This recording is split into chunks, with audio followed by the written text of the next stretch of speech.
Hello viewers, welcome back to Santheeswari kitchen. ఈరోజు నేను మీకు స్పైసీ కాజు పన్నీర్ బిర్యానీ చూపిస్తాను. నాన్ వెజ్ బిర్యానీస్కి ఏమాత్రం స్పైస్ తగ్గకుండా, టేస్ట్ తగ్గకుండా నాన్ వెజ్ బిర్యానీస్తో ఈక్వల్ కాంపిటీషన్లో ఉండే ఈ కాజు పన్నీర్ బిర్యానీ తప్పకుండా అందరు ట్రై చేయండి.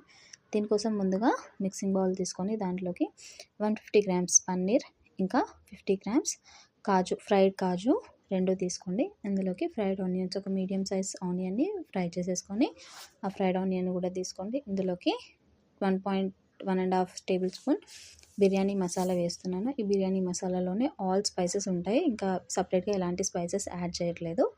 ఇందులోకి కొద్దిగా garlic paste, ginger garlic paste, ఒక 1.5 స్పూన్ కారం, ఇంకా ఇందులోనే పుదీనా, కొత్తిమీర, సన్నగా కట్ చేసుకున్న కొత్తిమీర, పుదీనా, ఇంకా 1 కప్ కర్డ్ కూడా యాడ్ చేసేసుకొని ఇది మొత్తం బాగా కలిసేలాగా, కాజుకి పన్నీర్కి మసాలా మొత్తం బాగా పట్టేలాగా ఒకసారి బాగా మిక్స్ చేసేసుకోండి.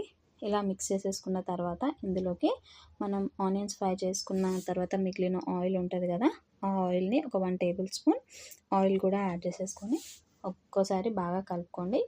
ఇప్పుడు ఈ ఆయిల్ కూడా వేసి కలుపుకున్న తర్వాత ఇందులోకి టేస్ట్కి తగ్గట్టుగా సాల్ట్ ఆల్రెడీ మనం రైస్లో కూడా వేస్తాం కాబట్టి ఇందులో కొద్దిగా చూసుకొని వేసుకోవాలి. ఇప్పుడు ఇందులో నేనైతే ఒక 1/2 స్పూన్ ఆఫ్ సాల్ట్ వేస్తున్నాను. అది కరెక్ట్గా సరిపోతుంది, అంతకుమించి ఇంకెక్కువ ఏం యాడ్ చేయట్లేదు. ఇందులో 1/2 స్పూన్ సాల్ట్ కూడా వేసేసిన తర్వాత మనం బిర్యానీ రైస్ కోసం వాటర్ ప్రిపేర్ చేసుకోవాలి. ఇందులో నేను 1 గ్లాస్ ఆఫ్ రైస్కి 4 గ్లాసెస్ ఆఫ్ వాటర్ యూజ్ చేస్తున్నాను. 1 గ్లాస్ రైస్ తీసుకున్నాను, సో 4 గ్లాస్ ఆఫ్ వాటర్. అందులో ఒక 1 to 2 tablespoon salt, ginger garlic paste, whole garam masala, పుదీనా, ఇంకా పుదీనా, అంతే. ఇవి వేసేసి ఒకసారి బాగా కలుపుకొని ఒక 15 మినిట్స్ ఈ వాటర్ని పక్కన పెట్టుకుంటే ఫ్లేవర్స్ చాలా బాగుంటాయి. 15 మినిట్స్ తర్వాత స్టవ్ పైన పెట్టి వాటర్ని బాగా మరిగిన తర్వాత మనం గంట పాటు కడిగి పెట్టుకున్న బాస్మతి రైస్ కూడా వేసేసుకొని ఈ బాస్మతి రైస్ 50% కుక్ అయిన తర్వాత ఇక్కడ లెమన్ యాడ్ చేసుకోవాలి. లెమన్ ఇప్పుడు మాత్రమే యాడ్ చేసుకుంటేనే ఈ లెమన్ ఫ్లేవర్ అనేది రైస్కి బాగా పడుతుంది, లేకపోతే ఇంకెక్కడ కూడా ఈ లెమన్ ఫ్లేవర్ యాడ్ చేసుకోలేము. సో ఇలా లెమన్ కూడా వేసేసుకొని ఒక 80% రైస్ మొత్తం 80% కుక్ అయిన తర్వాత, అంటే నేను 70%, 60%, 80% అలా కాకుండా డైరెక్ట్గా 80%ని కుక్ చేసేసుకున్నాను. ఇలా కుక్ చేసేసుకొని ఇప్పుడు ఇదే స్టవ్ పైన ఇది రైస్ పక్కన పెట్టుకొని మనం మ్యారినేట్ చేసి పెట్టుకున్న పన్నీర్ పెట్టుకోవాలి. పన్నీర్ని పెట్టుకొని మనం ముందుగా 80% కుక్ చేసేసుకున్న రైస్ మొత్తం లేయర్గా వేసేసి మీడియం ఫ్లేమ్ పైన కుక్ చేసుకోవాలన్నమాట. అంటే స్లో ఫ్లేమ్, హై ఫ్లేమ్ కాకుండా డైరెక్ట్గా నేను ఓన్లీ మీడియం ఫ్లేమ్ పైన కుక్ చేస్తున్నాను.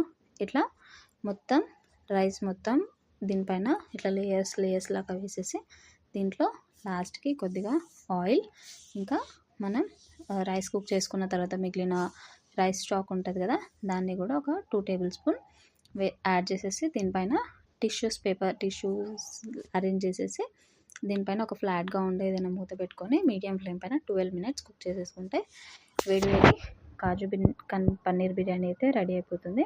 సో ఇలా మనం యాక్చువల్గా దమ్ బయటికి వెళ్ళకుండా మైదా పిండితో ఇలా పెడతాం కదా, సో అలా అయినా ఇలా టిష్యూస్తో చేసినా కూడా బిర్యానీ అనేది బాగా కుక్ అవుతుంది అనమాట.